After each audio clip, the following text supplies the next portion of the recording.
Hi, I'm Matt Mowry, editor of Business New Hampshire Magazine, and this is your B&H Minute. Do you work for a company that values the work that you do and rewards you for a job well done?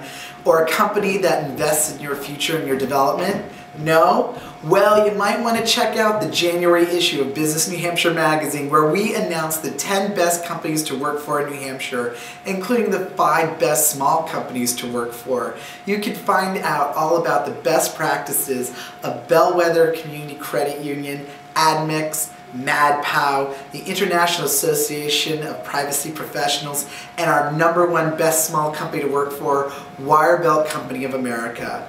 What do? Well, everything from 4 weeks sabbatical leave after working for 7 years to unlimited time off for vacation, on-site fitness centers, profit sharing, extended lunches to go surfing, and yes, these are benefits all at small companies here in the Granite State.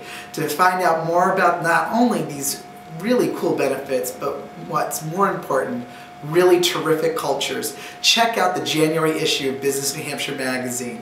This has been your B&H Minute.